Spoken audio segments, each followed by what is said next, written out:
Selamat datang ke Bali. Hari ini kita mau bahas cerita inspiratif nih tentang Baby to Baby. Ini sebuah organisasi nirlaba di Amerika Serikat. Pendirinya Nora Weinstein dan Kelly Sawyer Patrikoff. Sekarang mereka bantu lebih dari 1 juta anak loh yang hidup dalam kemiskinan tiap tahunnya. Keren banget. Betul sekali. Sumber kita kali ini obrolan mereka di J Sherry Podcast. Kita coba gali deh. Gimana sih kepedulian pribadi itu bisa jadi aksi segede ini? Fokusnya juga unik ya, soal kebutuhan pokok. Mungkin kedengarannya sepele ya, tapi ternyata krusial. Plus, inovasi mereka juga menarik. Iya, betul. Jadi misi kita hari ini ya, itu membedah perjalanan mereka. Tantangannya apa aja, terus strategi kunci mereka apa sih yang bikin baby to baby ini bisa efektif banget. Mulai dari gimana mereka pahami masalahnya sampai bangun kemitraan. Oke, kita mulai aja ya. Oke, siap. Mari kita urai dari awal deh. Latar belakang pendirinya ini kan cukup beda ya. Yang satu pengacara, satu lagi model. Gimana ceritanya mereka bisa nyambung terus mulai ini bareng? Nah, ini unik nih. Jadi Nora itu emang pengacara, tapi dia punya minat di kerja pro bono. Tahu kan, bantuan hukum gratis gitu, buat perempuan berpenghasilan rendah. Kalau Kelly, dia model, tapi sering jadi relawan di pusat Head Start. Di sana, dia lihat sendiri, banyak anak-anak itu kurang banget kebutuhan dasarnya. Sepatu nggak pas, baju seadanya. Oh, jadi sama-sama punya kepedulian sosial gitu ya? Iya, terus yang lucu, yang ngenalin mereka itu ayang mertuanya Kelly. Kayak semacam kencan buta gitulah, tapi buat kerja sosial. Dan ternyata, langsung klik aja gitu visinya. Wah, menarik. Nah, dari situ kok bisa fokusnya langsung ke popok? Itu kan spesifik banget ya. Kayaknya bukan hal pertama yang kepikiran kalau mau bantu anak-anak. Nah, ini nih bagian yang menurut saya paling penting dari cerita mereka. Kuncinya, mereka nggak asumsi sama sekali. Mereka beneran turun ke lapangan, datangin macam-macam lembaga non-profit, penampungan, sekolah-sekolah di LA. Terus mereka tanya satu pertanyaan simpel aja. Barang apa sih yang paling kalian butuhin, tapi paling jarang dapat donasi? Gitu. Oh, jadi nanya langsung ya, nggak nebak-nebak sendiri. Betul. Dan jawabannya itu di luar dugaan mereka waktu itu ya. Konsisten banget. Popok. Popok ya? Iya, popok. Ini nunjukin banget kekuatan dari bener-bener dengerin kebutuhan di lapangan tuh apa. Popok. Mungkin buat sebagian dari kita yang dengerin, kedengarannya agak sepele ya. Kenapa sih popok ini ternyata jadi isu yang krusial banget? Nah, ini dia. Statistiknya itu beneran bikin kita mikir ulang. Waktu mereka mulai nih, itu 1 dari 3 keluarga di AS kesulitan beli popok. Sekarang angkanya malah naik jadi 1 dari 2. Bisa bayangin nggak?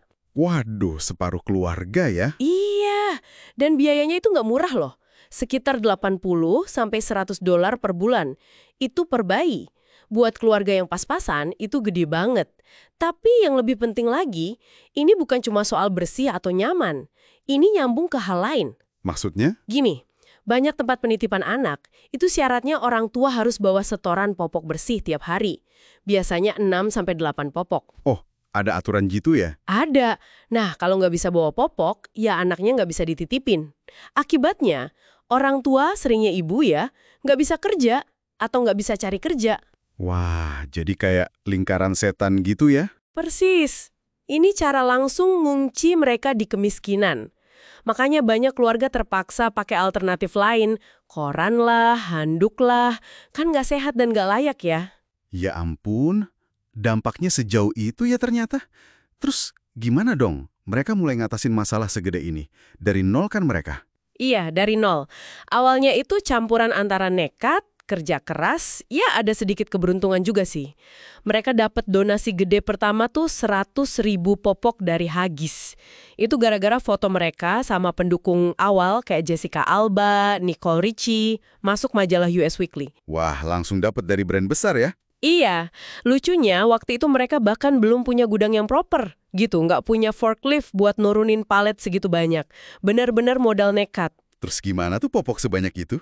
Abis, dalam sehari aja langsung ludes didistribusiin. Sehari? Gila. Iya, ini langsung buktiin 2 hal kan, kebutuhannya emang masif banget dan kekuatan endorsement dari figur publik itu ngaruh banget, bahkan dari awal. Kebutuhannya ternyata sebesar itu ya? Pasti ada tantangan dong buat ngejar permintaannya. Apalagi pas pandemi kemarin kan? Katanya naik gila-gilaan. Tepat sekali. Pas awal COVID itu permintaan mereka meledak, naik 500%. Gila kan? Wow, terus gimana dong? Nah, disinilah inovasi berani mereka muncul. Mereka sadar, wah nggak bisa nih terus-terusan ngandelin donasi popok bermerek yang harganya lumayan. Jadi mereka ambil langkah berani, kerjasama langsung sama pabriknya buat bikin popok sendiri. Popok putih polos aja, nggak pakai merek. Oh, bikin private label gitu ya? Iya, bisa dibilang gitu. Hasilnya, biayanya bisa ditekan sampai 80% lebih murah dari harga eceran. Gede banget bedanya. Wah, pinter banget. Makanya, ini yang bikin mereka bisa distribusiin ratusan juta popok sampai sekarang. Mereka juga pinter bikin kampanye. Kayak kampanye popok mewah palsu itu, The Diaper, sama Gwyneth Paltrow. Oh, yang itu ya? Sempet rame itu. Iya, itu kan cara cerdas buat nyindir sekaligus ngasih tahu orang-orang kalau, di banyak negara bagian sana, popok itu masih kena pajak barang mewah. Ironis kan? Bener juga ya. Inovatif banget sih mereka. Tapi pasti ada keputusan sulit juga kan di tengah jalan. Saya inget deh, mereka kan awalnya terima barang bekas juga ya. Sesuai namanya, baby to baby. Betul, betul. Dan ini keputusan strategis yang penting banget dan gak gampang pastinya. Awalnya memang gitu, terima barang bekas yang masih layak pakai. Tapi kenapa berubah? Kenyataannya di lapangan, proses sortirnya itu makan biaya dan waktu banget. Terus, dari semua barang bekas yang masuk, paling cuma sepertiganya yang beneran bisa dipakai. Oh, jadi banyak yang nggak layak ya? Banyak, kadang malah dapat barang aneh-aneh kayak pisau dapur atau maaf, pakaian dalam dewasa gitu. Kan nggak nyombong ya?